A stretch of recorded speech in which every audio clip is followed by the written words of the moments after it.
Well, hello there, YouTube. Welcome to Monday, the 1st of December. Brand new week, brand new month, last month of the year. Man, that's pretty back in there. Fog up in them hills. It's too bad that after all those years, now I gotta look. I was happy with the barn, it was beautiful. Now it looks like some construction zone. Just horrifying looking. Oh well, it's not my land. Nothing I can do about it. But I don't think it's supposed to rain today. I don't think it's supposed to be clear by any chance. But no rain. The rain kicks in tomorrow. And then I think, it comes tomorrow. Wednesday's clear. And then from Thursday, as far as the records go, rain. But it's already done that several times this year, and it turned out not to be that way, so we'll keep our fingers crossed. But anyway, let's roll out, go to the Southland. Pray there's something to do at work. Ah, dang. 40 degrees and mostly cloudy out here. Little sprinkles on the windshield. Just ever so light. It's not supposed to rain today. No. It's supposed to rain tomorrow, but Yeah. you never know. You just wake up, look and see what it is, or look outside. Yeah. One never knows. I know. Well, Mama, welcome to Monday Fun Day. Yes. Let's go in here and bust it out. Oh, See what lies before us. sounds like a plan. All right. Have yourself a wonderful Monday there, Mama. You too, Papa. All right. Love you. See you. Bye. I love you. Bye-bye now. Bye.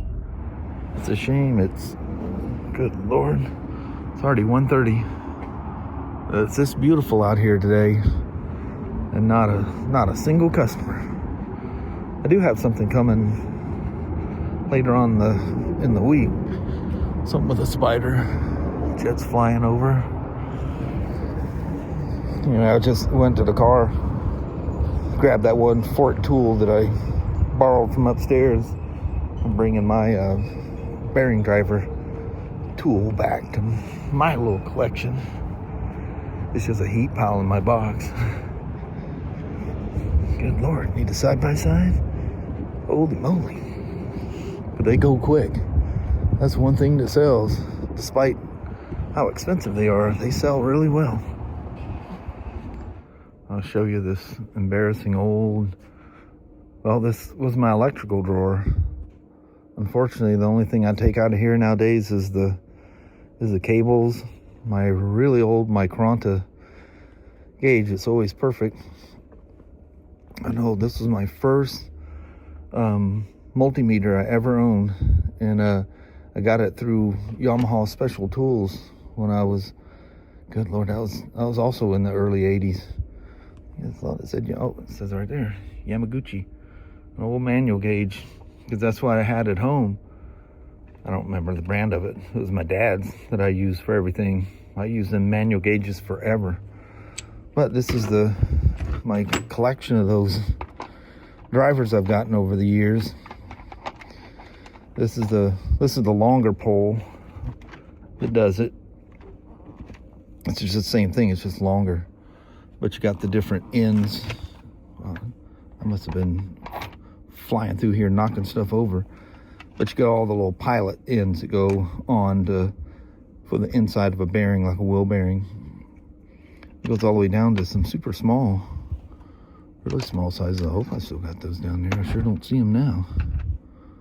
They go really small. Oh, they're all hiding right there in that corner. Oh, I don't know if I let somebody go in here and borrow something. I usually don't keep it in that kind of a mess. But I might have been in a rush to grab something.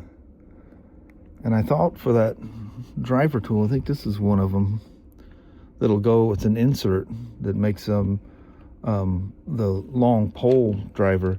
That's down in this bottom box, and it's really hard to get out.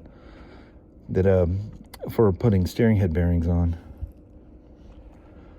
Did a lot of steering head bearings on the old inline fours and the interceptors back in the day. You know, see a crazy junk drawer? Look at that thing. Again, these are old tools that were used all the time. with older stuff, and it's just simply, you just don't use them anymore. I always use my tap and die stuff, and I have just the normal sizes sitting out. This is a new one. I had to go upstairs and buy that thing so I could take that. Was that Napa? That filter off of that Harley. I think it was a Napa. You know those Napa premium filters? They're supposed to be wicks, so don't discount them filters.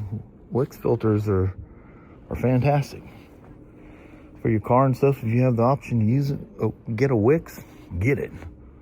Really, really good oil filter. I think they're rated maybe the best or some of the best.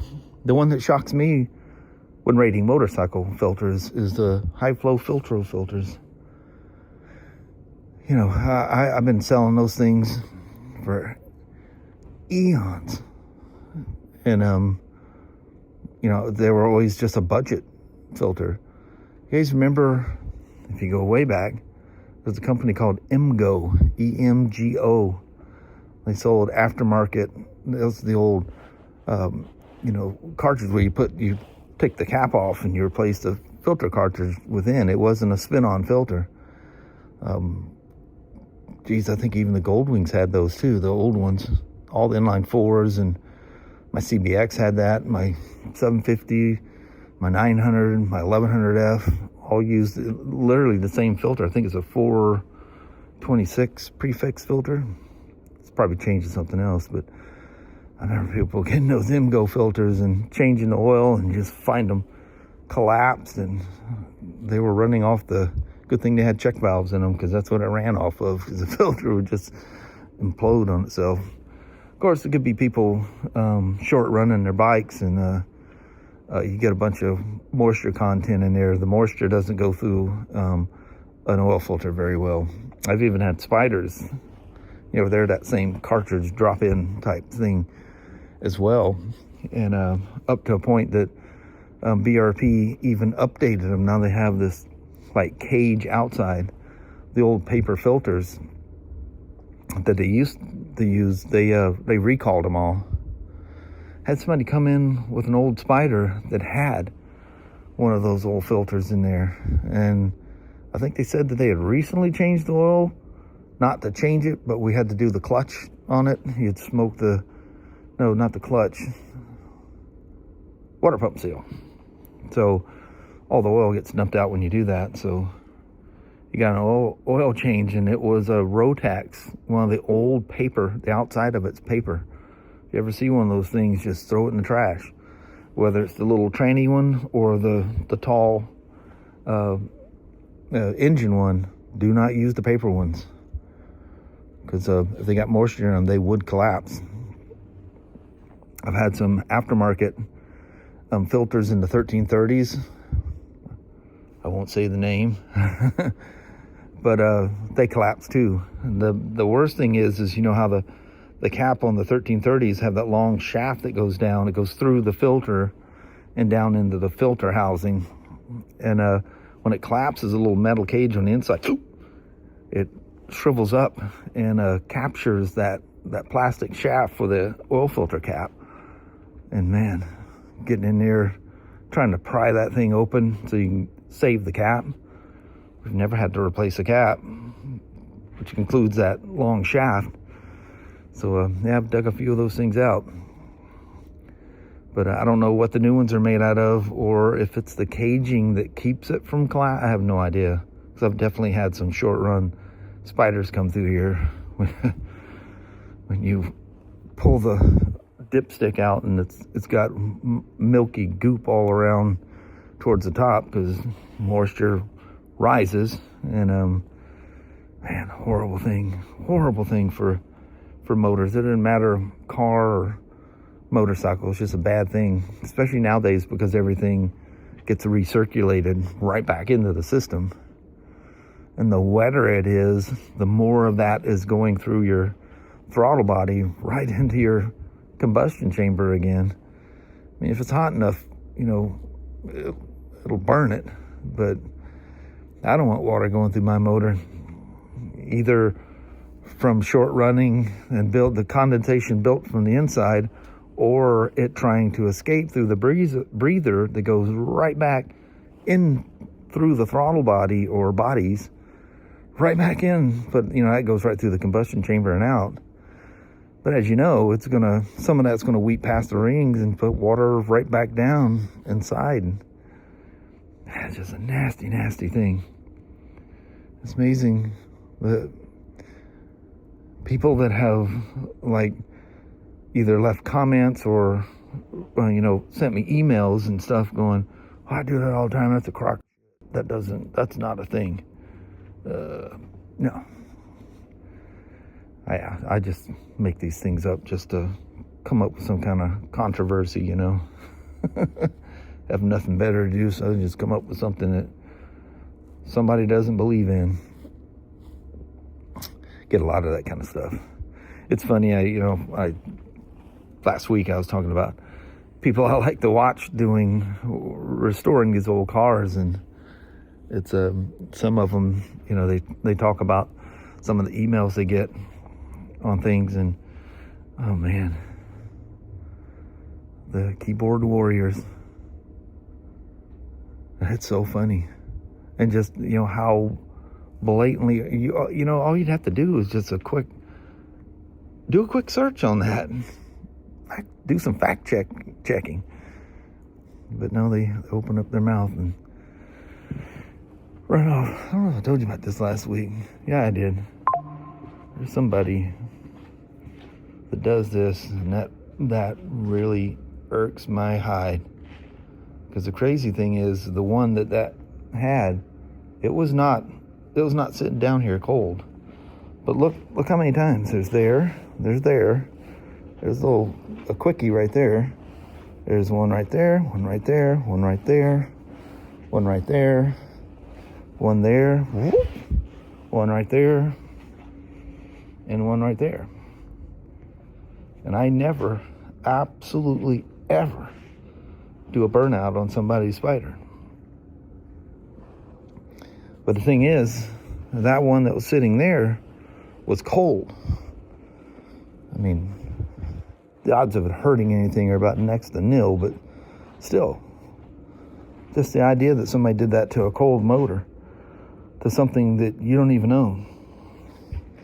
But in case you're worried, that's literally not a problem. You know who's doing it, and well, people have a way of fixing things. What is the deal with the rags? Yeah, I need to clean up my rags. Probably need a bucket might be getting full. I need to return them anyway. Hey, that's the Harley-Davidson box. Oh, that's what parts for that trunk and stuff for that what's it called, the burgundy, dark burgundy, or smoke burgundy, or whatever it was. I keep thinking it's a limited or something like that. It's just a Street Glide special with a tour pack. Anyway, how's that for a little bit of BS for the day? Well, I must have needed to talk, huh? Showing you my old, rickety old tools. It's funny, that electrical drawer, the stuff that's in there is stuff that you don't even use anymore. It's nuts. Old spark tester that I built years ago. These old light bulbs, old flashers. That's an AC. Oh no, that's a fuse puller. Oh, and it's even got a tester on it. I think somebody gave it to me. But just old stuff that's just not relevant anymore. Look, this is an old code retriever. There's two of them. We went to two different pins. This is the old one, and this would put a Suzuki into a code reading mode. There's no computers to hook up to them back in those days. You just flip a switch and it would flash a code, and then there was a legend in the manual that told you what that code meant. And there was a way you could use that too to clear the codes once you've fixed them. Nowadays, everything gets hooked up to a computer. It's wild, just over the years, how much stuff has changed. I mean, like those old Polars and stuff in there. Those guys upstairs, they don't even... They've all got those, aluminum ones that you got to replace once a year. But they are good for tapered bearings because one side's tapered. But the nice thing about these, there's a size for one way and there's a size for the other way. So there's so many sizes. And anyway, back when they all say KS on them, one you can tell that came from Honda, but it actually has a Honda number. But KS stands for Kowa Seiki, and that was like the snap-on of Japan. I think I have an old... Where is that old wrench? I thought I had one. It was oh, it's right there. It's an old valve adjusting tool for the V4s back in the 80s. It allowed you to get in there. But it says Honda on one side, but it's made by Kowa Seiki. And I was just told by Honda people that was like the snap-on tools of Japan. And seeing as it has Honda on the other side, Honda probably owns them as well. That's an old kit. And I have one. Actually, I have it at home because we don't do manual tappet adjustments on anything anymore. Everything's shim under the bucket. If you got older ones that shim over the bucket. But I got one at home that I use for the Himalayans that I use it for other things first. But I cut one of these things off. So I had a shorter handle because this long handle wouldn't get into all the places. But then, another thing that just went obsolete, adjusting valves and stuff. I've got all these specialty tools for getting in. That was for when they came out with the VFRs. That was the thing that bolted to the top. And I don't know where the tool is for it. I think I might have that one at home too. This, no, that's a Honda too. This is a hold down for like my Venture that holds the edge of the bucket so you can whip the shims out. And this was a aftermarket brand that slide through and hold two of the buckets down, and it held it just enough at an edge that you could pop the shim out. And this is a cam lift tool that, oddly enough, an old dude that worked at Portland Honda came up with a deal, and the Japanese came, talked to us, and they used that, and with not a whole lot of alteration, they used his tool design. It became a special tool for Honda. That's pretty cool. Look how many of those things I had, because you'd hold both cams up, because the cams weren't line bored in those old V4s, and they flopped around. And I think the valve clearance was 3/1000. I think both intake and exhaust, and you lift, that thing would wrap around and hold the cam up against the upper cam journal that didn't go all the way around, oddly enough. And you just lifted enough that you seen the oil squeeze out, and that was all the tension you put on it. And then you set them at 6/1000. Oh man, it made the hugest difference. I was thinking of some other tool here. I don't remember. Something went across my head there right quick. I don't remember what it was.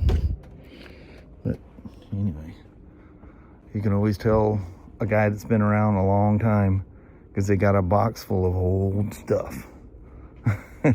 And speaking of organization, I just use my stuff so much. It's like my plier drawer. They just all get thrown in. But when I need something out of there, I know right where it's at. I always know exactly where it's at. I just reach in there and pull it out. This was a new addition from, I think, 2008. And I just got it for extra storage, and now that thing is slam full of all kinds of little specialty things. And people look in there and go, it looks like a junk drawer. Well, it might be junk to you, but I know where everything's at. And I can tell, like, at the end of the day, especially when I do a big job, I go through the main boxes and look for anything missing. And And if I had special tools out, you know, you take something out of here, it leaves a hole. And I know it's gone. I absolutely know it's gone. And start looking for it. Or you go, oh, so-and-so borrowed that earlier today. Go hunt them down and go get your tool back. Crazy. Sure have enjoyed it over the years. When it's slow, you always get some slow times. This is like, seems way worse than, well, I mean, last time we had something like this, that was the, like I say, 9/11. And then again in 2007, I think it's 2008. I think it might have been late 2000, where the housing market thing dropped and the stocks, everything just kind of, everything went super, super quiet all of a sudden. And the crazy thing is we took off. I mean, we started selling. We were working on stuff like crazy. It's almost like the pandemic. We had record years during the pandemic. The stuff we worked on and the sales. It's like people thought the world's coming to an end, so they went buy crazy, you know. But at the same time, they were having stuff fixed. But the housing thing in 2009 is about halfway through the year or so, man, something hit and the brakes got pushed to the floor and everything came to a stop. It was, well, it was like this. But anyway, thanks for listening to the rambling. How was that for a long talk. Thanks for listening. Hope you enjoyed it. I'm going to attempt to see how close I can pull this moon in and handhold this iPhone 17. I can't tell if it's in focus or not. Actually looks like it's not. If it is, that's pretty dang impressive. I see no snow in the mountains there yet. With the cool temperatures we've had, I would think there'd be snow up there by now. Logging areas that weren't there. You must have done that last year sometime. But anyway, thought that'd be interesting. Well, hello there, YouTube. Made it home without rain. Although, once we got to Toledo, there was little sprinkles on the windshield. Never had to turn the windshield wipers on, but nevertheless, they were there. Mm-hmm. GC still doesn't have a name for their gas station. I noticed tonight, because I didn't pull far enough forward, so I was kind of looking towards the left side of the pump, and I see a serial number and a Texaco, logo on there. And I looked up at the building, and it's called Quick Stop or something like that, wherever their little store thing is, and at the end of it used to be the big white star. Texaco star one has like some red tape hiding. You can see it's underneath there. Yeah. But I don't know.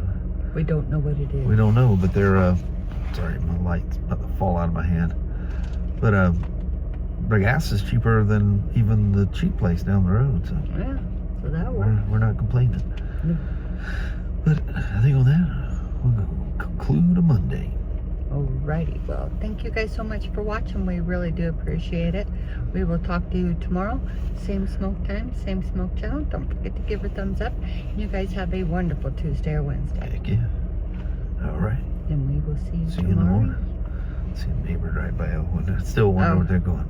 What are they doing in there? Doing? All the lights are on in there. All right. Thanks for watching now. Yes. Bye-bye.